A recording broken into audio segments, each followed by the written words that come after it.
Halaman 121 sudah kita tulis kaitannya dengan struktur teks diskusi.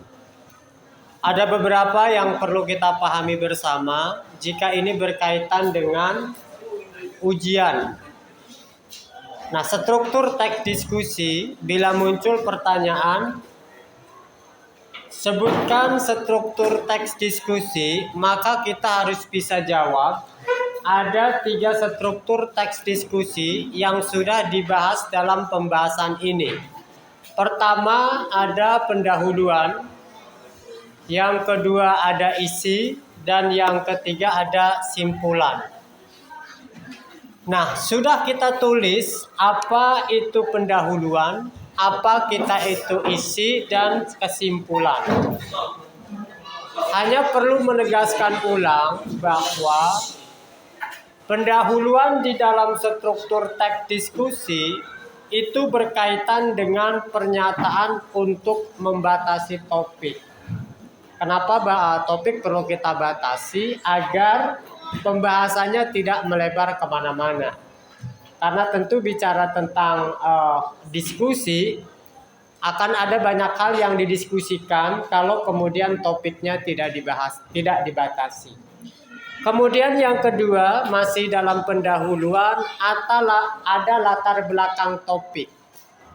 Kenapa kita melakukan diskusi ini? Karena kita punya latar belakang. Ada persoalan-persoalan yang harus diselesaikan.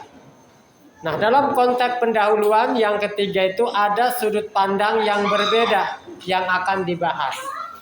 Karena banyaknya pandangan-pandangan, perbedaan-perbedaan pendapat, perbedaan-perbedaan usulan, maka perlu adanya diskusi. Ya, si A mengatakan setuju, si B mengatakan tidak, lalu kemudian itu membuat suasana menjadi tidak kondusif, maka harus diputuskan dalam bentuk diskusi.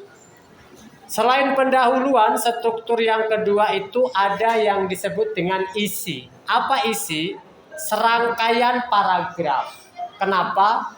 Diskusi itu, teks diskusi itu harus ada isi yang disampaikan. Ya, harus ada sesuatu yang dibahas. Kalau tidak ada isi yang dibahas, tidak ada isi yang disampaikan, maka diskusinya menjadi ngawur atau tidak jelas. Ini pembahasannya apa sih? Diskusi ini tentang apa? Maka perlu ada isi. Yang kedua, 2 atau 3 paragraf dengan argumen setuju, pro, dan alasannya serta contoh yang mendukung gagasan. Ya, jadi karena ada diskusi itu, karena di dalamnya banyak yang pro, setuju, bisa jadi juga ada yang kontra atau tidak setuju, atau bisa jadi ada yang tidak jelas, beda pemahaman, maka perlu ada diskusi.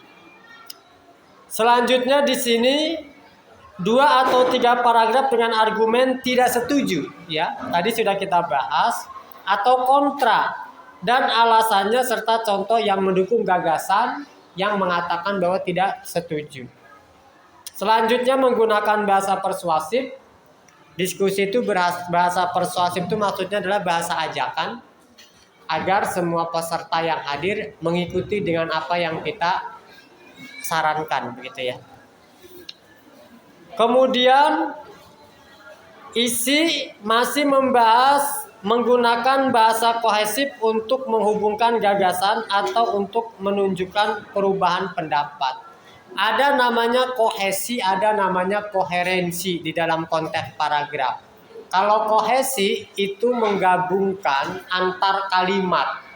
Kalimat pertama, kalimat kedua nyambung atau tidak. Kalau koherensi menggabungkan makna. Maknanya sesuai atau tidak. Jadi paragraf itu ada kohesi dan ada koherensi. Di sini sebutnya kohesif ya. Lalu yang terakhir di dalam struktur isi teks diskusi itu ada namanya simpulan. Pertama, simpulan argumen dari kedua sisi. Yang setuju harus disimpulkan, yang tidak setuju juga harus disimpulkan. Yang kontra disimpulkan, yang setuju disimpulkan.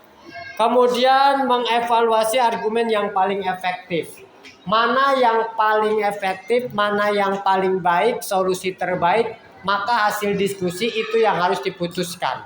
Ya. Yang ketiga, rekomendasi suatu sudut pandang berdasarkan argumen yang disajikan.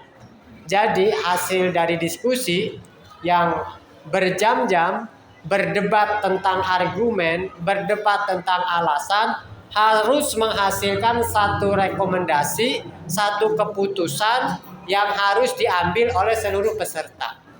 Nah, itu adalah manfaat dari diskusi dan itu adalah struktur teks diskusi beserta penjelasan-penjelasannya. Mudah-mudahan bermanfaat. Kita akan lanjutkan pada pembahasan selanjutnya. Sampai titik ini struktur teks diskusi ada yang ditanyakan? Tidak ada? Baik, jika tidak ada, materinya kita coba lanjutkan.